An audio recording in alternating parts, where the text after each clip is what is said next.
Hello, everyone. I am Valencia Stovall, currently a Democratic candidate for U.S. Congressional District 5.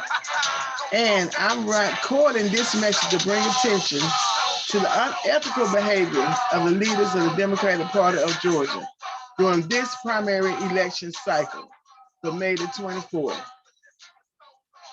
Did you realize this party has already chosen the winners without knowing the results of your vote? This is dictatorship, not democracy. What's the difference in when the Dems accuse the Republicans of staying silent about President Trump for the impeachment case due to his actions as the president, than now with the Dem leaders across this state remaining silent about the actions of key leaders in the party? The pot can't call the kettle black when both of them are holding water. In the words of the late Congressman John Lewis, who also held this seat for many years, he said, we have been too quiet for too long. There comes a time when you have to say something. You have to make a little noise. You have to move your feet. This is the time. When you see something that is not right, not fair, not just, you have to speak up. You have to say something. You have to do something. You know, there are a lot of people who feel that I should probably not say anything, but that has never been a part of my character. You know, enough is enough of fair treatment to candidates who paid and qualified to seek office as Democrats. It is the belief that Democrats should unite for values of the party. But how will this be so when candidates know they have been unfairly treated by the leaders in this party? When power goes unchecked, it becomes corrupted to the core. This video, then the recording that I'm doing, is more than about me as a candidate, but I am affected by this unchecked power. I have brought this unfair treatment to the attention on several media platforms of the Democrats. You can now look at the Democratic Party of Georgia's website. And the question I have is, why is there a picture of Senator Warnock when he is a Democratic opponent, Tamara Johnson-Shealy, who doesn't have the big bucks and name recognition? She has basically been ignored throughout this race by media and some of the county party leaderships who have not allowed her to speak. Likewise, I have not been given the opportunity to present my platform, the book, and the ballot, because a meeting has been either put together at the last minute, or I've been told that Congressional District 5 race is considered not as important as other statewide and local races. Or better yet, some organizations which have normally held forums all of a sudden had conflicts in scheduling. You know, when you think about, some people ask, why didn't I see you at the Atlanta Press Club debates? Why wasn't Congressional District 5 included? I was told by one of the committee members that this particular race was not competitive and did not have big contenders. And I just took it as though those who could not raise money like myself were not considered as contenders in the race. But it was very competitive race. Anytime someone qualifies to run in a race, that makes it competitive. Now, recently, there was a mailer that was sent out to voters across this state. Also, on the website, if you look at the bottom of the website, there's a picture of Nikema Williams, who's the chair, and also the sitting Congresswoman. And with her son and Congressman Lewis on the donate button, as it says, chip in. What type of subliminal messages is that sending to the voters? They go to the website, they already see, of course, Congressman Lewis and Warnock on the front of the website. And then when you scroll down to the bottom, that's when you see that chip in button. It's an unfair advantage. And let me make this clear. I'm not talking about when individuals end up endorsing other candidates and they're even sitting elected officials. That's not the issue that I'm talking about. I'm talking about the party itself getting involved in elections during primary time when a primary election has not even taken place. You know, if you're going to put one Democrat picture on the website, why not have all the pictures of the Democratic incumbents on the website? Or better yet, how about all the more than 100 Democratic candidates who qualified for the primary? And so it's about the party using resources to favor particular candidates over others. For example, there was a mailer that was sent out this week to voters across this state that was paid for by the Democratic Party of Georgia. This is it. There's one part of it. This is the other part of it. And I'm going to talk about what you see on the back of it. There was also a letter that was dated May the 4th, 2-page letter. So now at the top of it, you saw there was a picture of Stacey Abrams and Raphael Warnock were also on the front of the cover of the flyer.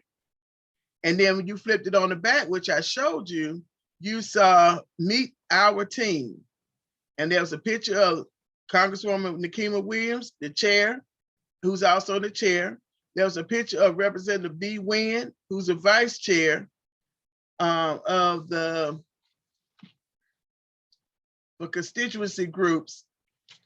And the thing about that, both Nikema and B. Wynn have opponents. And then there was also a picture besides some other officers, but I want to key you in on the one of Williams, B. Wynn, and also of Jason Estevez, who's the treasurer of the Democratic Party of Georgia. Now, let's go back to the seat with B. Wynn. She's a candidate for Secretary of State. She has 4 other opponents who are Democrats: D. Dawkins Hagler, John Eves, Floyd Griffin, and Michael Owens. But you wouldn't know that they were all in the same race, because that's an unfair advantage. Why is that mailer going out before the primary? Now let's get to school board member Estevez. He has one opponent. He's running for state senate in District 6. His opponent is Louisa Wakeman. That's unfair to be sending out something like that and knowing that they have opponents. The question is, why is the party sending out a letter and flyer before the primary date, bamboozling the voters to think towards the general election so that they can raise more money, despite that May the 24th has not decided who the Democratic nominees will be? What about the boldness of using the money from the Democratic Party, and who knows, it could be part of our qualifying fees that we all paid. You know, qualifying fees, when you're qualified in with the party, part of it goes to Secretary of State, and the other portion goes to the Democratic Party, that particular party, whether it's Republican Party or Democratic Party. So the way I see it, the Democratic Party of Georgia used our part of our qualifying fees to come against us by sending out a mailer. And I say us, those of us who are running against incumbents who are running against officers that are listed on this flyer that went out from the Democratic Party of Georgia. Now, another point of clarity. There was a recent video announcing the bid for the 2024 Democratic Convention. They're trying to get it to come to Atlanta, which is great if you didn't think anything about it. But if you watch the video, why did you see Warnock and Williams pictured in the video, emphasizing, of course, the late Congressman John Lewis? Why weren't all the federal incumbents in the video? All the ones who are currently in office? Why just have those two? Why the rest of them weren't in the video? All of these are things that I say are sending subliminal messages to the voters, the Democratic voters in this state. Where does the corruption stop? Because it has been going on even during the 2017 local race. If you all remember, there was a mailer that was sent out by the party endorsing one mayoral candidate over the other. Even though that wasn't a primary election, you may say, well, that wasn't primary, but the point was it was still 2 Democrats that were running, opposing each other. And so I also questioned at that time, why did that mailer go out? And I was told the party had the right to do it. So here we are now in 2022. You know, many of y'all may know and may not know that my dad, Lovett Stovall, who is a lifetime Democrat, proud Democrat, he served for many years on the state committee. And when I've been sharing with him all that's going on and what he's seen with his own eyes and read, he said he's never seen the party do the things that they're doing now. He said it was each candidate ran on his or her own during the primary, and whoever the winner of the primary was could count on the party as a whole to support them for the general election. It's not taking place. We haven't even gotten to the primary. Today is May the 20th. It's the last day of early voting. You know, a lot of people are just too scared to speak out. A lot of people in the Democratic Party leaders know this is going on, but they're too scared to speak out. And you know, one question I have, are there not other Democratic leaders across this state who could be the chair of the Democratic Party? That it only has to be Williams, who is serving in 2 roles. You can't serve 2 masters. You know, it may be in black and white in the bylaws. It may not be in the black and white in the bylaws that it says it is not right, but that still doesn't make it right. You know, I met a plethora of leaders who could very well lead this party. I've served with some of them in the state legislature. So that's no excuse. You know something is just not right. You may also say, okay, Valencia, you stated the problem, but what can be done about it? You know, I told you all I'm a solution-driven leader. The answers are in the bylaws that are voted on by the members of the Democratic Party of Georgia. And if you want to, you can reference what I'm saying by going to the website and looking at the bylaws for yourself. But let's go through some basic background information. The preamble, statement of goals. First statement, it says, we, the members of the Democratic Party of Georgia, are committed to the establishment of a party open to all Georgia Democrats. Then towards the end, it reads, to this end, we encourage full, timely, and equal opportunity for all segments of the population to participate in party affairs, while pledging ourselves to an honest and open conduct of public affairs befitting the traditions of a people dedicated to a free and just society. We seek to protect and enhance political freedom of all people and to encourage the meaningful participation of all citizens within the framework of the United States Constitution and laws of the United States and the state of Georgia. We believe that this charter and our bylaws confirm a party strengthened by its differences and armed by its devotion to the principles of a moral and ethical society.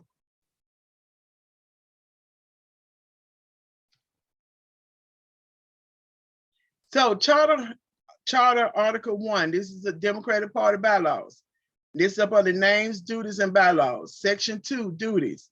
It says C1.02.01. The state party through the state committee shall assist in the election of Democratic candidates, adopt and promote statements of policy, provide voter education, and raise and disperse monies needed for the state party operation.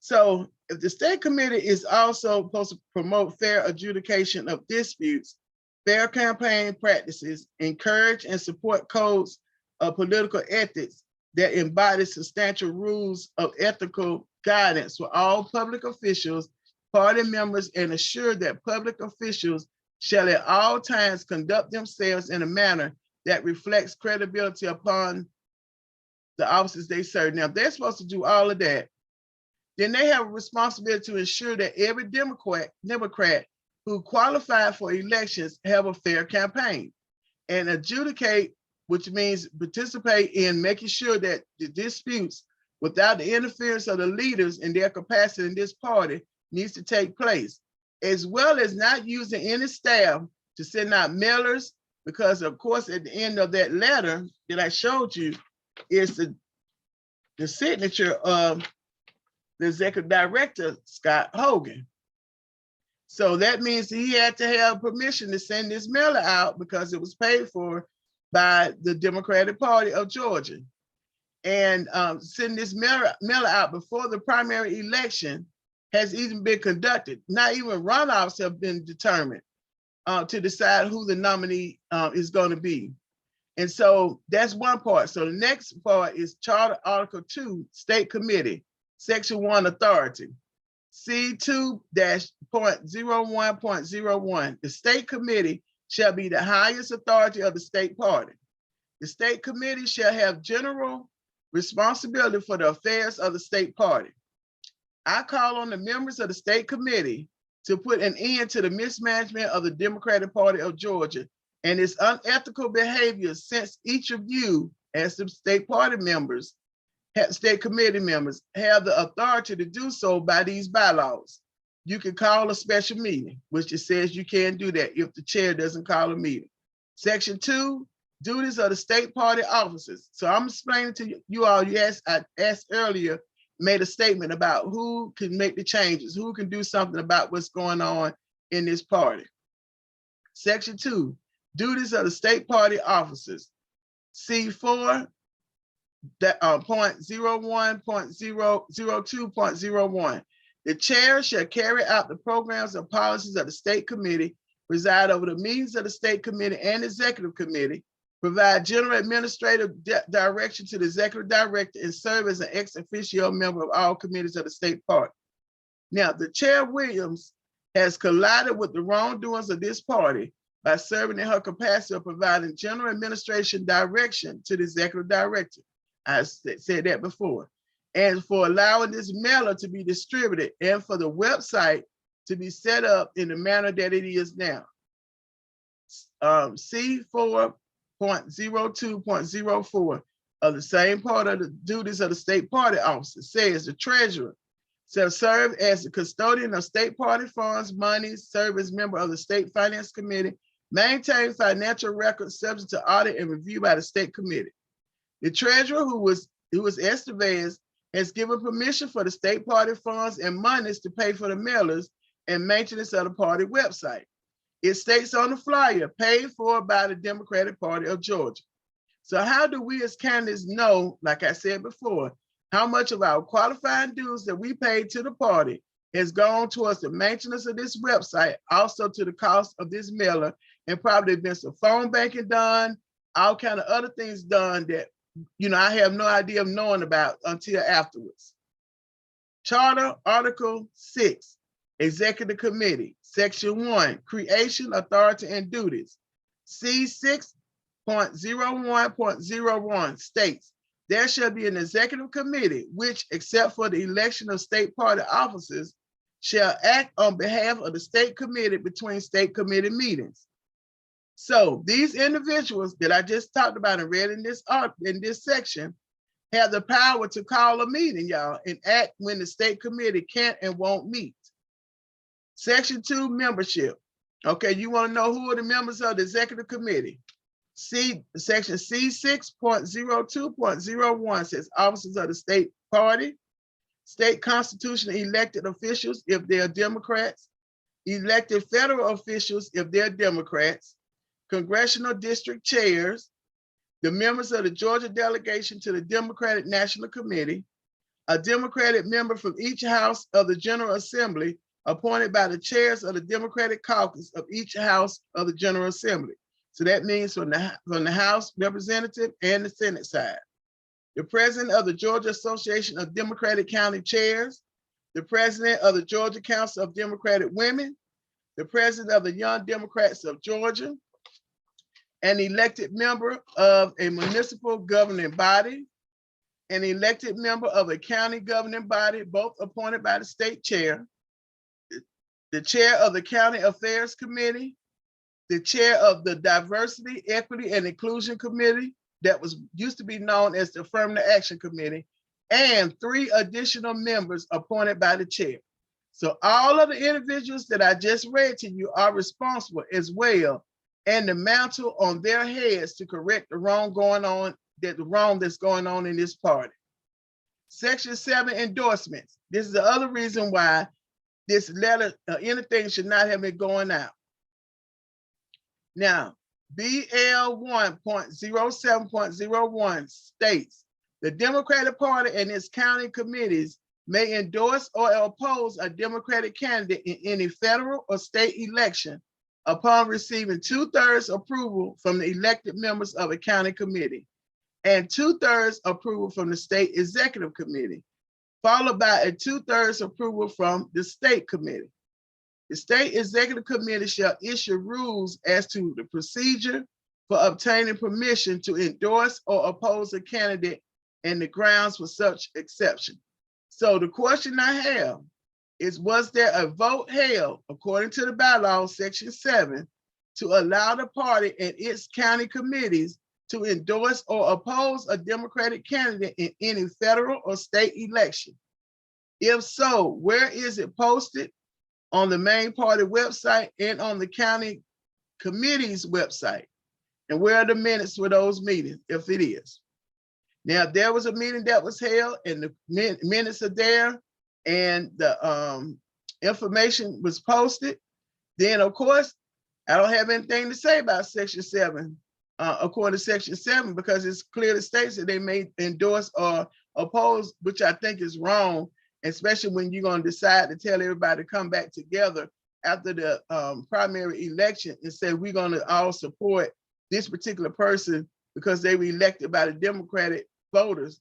But were they fairly elected by Democratic voters? Were they well informed about who all the candidates were? So as I get to the closing of my presentation and and this particular recording, you know, now you have the basic information. My name is Valencia Stovall, Honorable Valencia Stovall. I'm a former state representative. I served 8 years in the Georgia House of Representatives from 2012 to 2020. I'm a 30-year owner of a business. I have 30 years experience as a community advocate. And my platform, like I said, is very simple. I am a candidate for U.S. Congressional District 5, and I've seen a lot of things that I normally have not seen with the Democratic Party to happen like it did.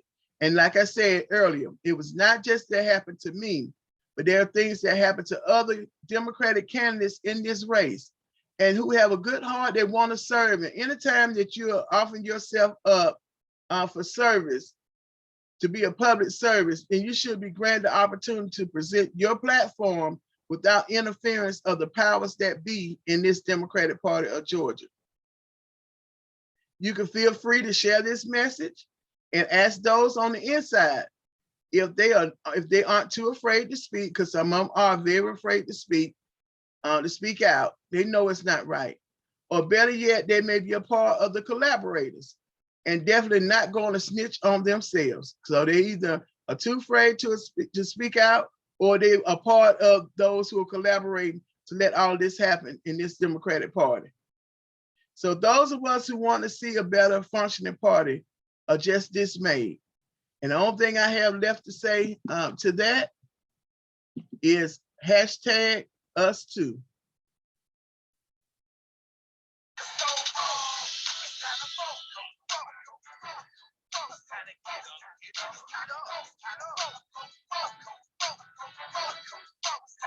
Go to my website to find out more information about me, GoStovall.com.